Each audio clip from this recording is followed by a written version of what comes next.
afternoon, this is Diecast Luna. I hope you're all doing well. Welcome back to another episode of Vintage Diecast Monday episodes. And this week we're going to be looking at this very cool corgi, and it is the Tate & Lyle sugar refinery truck. And there's an interesting little story to this, why I've got it. So I will be talking about that very briefly. And also at the end of the video, if you make it to the end of the video, I'm going to be also announcing a giveaway and showing you how you can win this very cool restored piece, this little Matchbox Saab Sonnet. So stay tuned if you want to win a restored piece. Anyway, so this awesome truck. So I do collect trucks from time to time. I've got quite a few trucks in my collection from various different makers, but when I try and pick up trucks, I tend to like to make sure they're at least to scale, and this apparently is in 1/64 scale. It is, as I said, it's from Corgi. Now this isn't from when Corgi was owned by Metoy. This is, I believe, when it was Corgi International or something like that. So a little look very quickly if it says, but no, it does say 1999 copyright. So this is from about sort of 2000, the year 2000-ish. So it is over 20 years old. This is probably more like nearly 24, 25 years old now. And I had this conversation with someone a while ago. What defines a vintage piece? What is a vintage piece? A vintage piece is anything that's over 20 years old in my book, and a lot of people agree on that.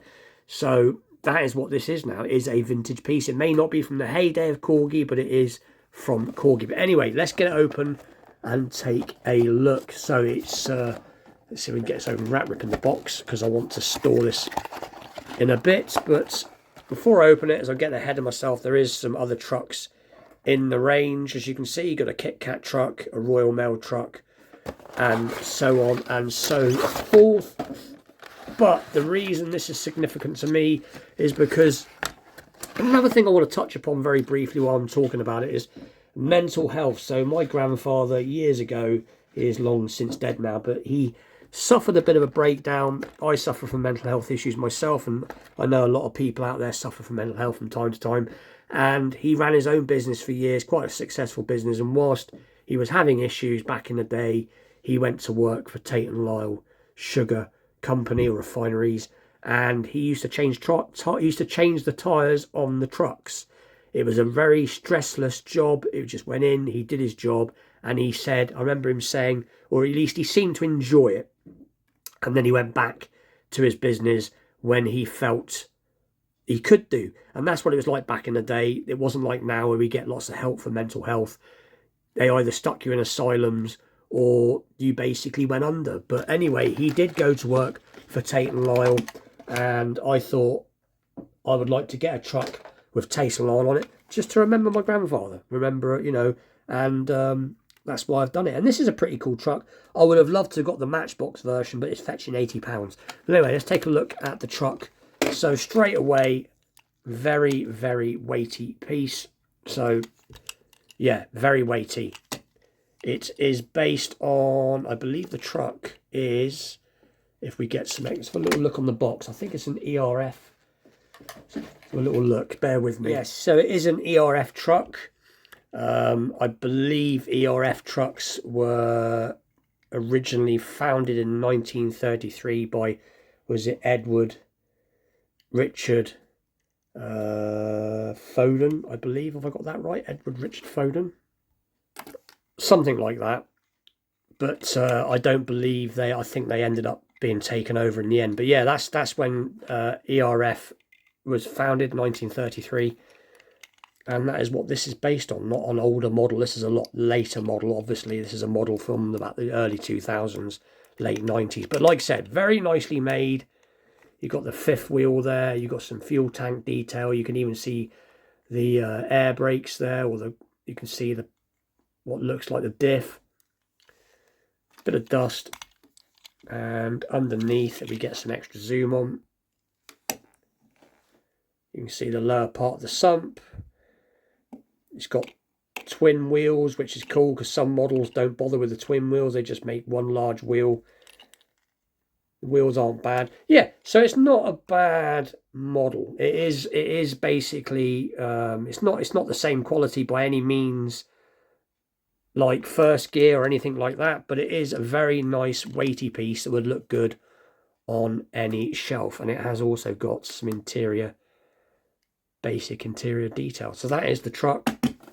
Let's take a look at the trailer. Now the trailer is a plastic top, and it is a metal lower part of the chassis, so to speak, and it's not too bad at all. So there you go, Tate and Lyle sugar on the side, got the pipes there. So very, very cool. So like I said, it is a cool piece, and like I said, this has been bought just to basically,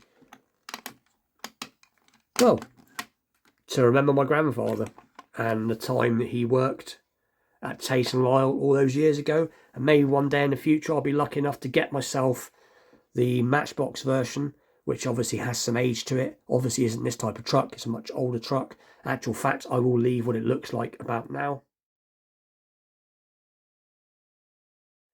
So there you go, that's the version that I would like to get. But that is that. And very cheap. I paid like a couple of pounds for this. It wasn't expensive, as a lot of these corgis from this generation aren't overly popular, so the prices are very reasonable. But anyway, that is this week's vintage piece. Now onto this Saab Sonnet. So basically, this is a piece I've had a couple of these I've restored now in the past. I've got one on my shelf. This is the latest one that I've done, and it is what it is. It is literally a straight up like for like restoration, and I've mentioned this before in other videos. The paintwork on this is as near to as I can get it. So when you look at an original Saab Sonnet in hand, a lot of Matchbox cars back in the day, and this is at least from what I've researched, they didn't use heavy clear. They didn't clear their cars like modern toys.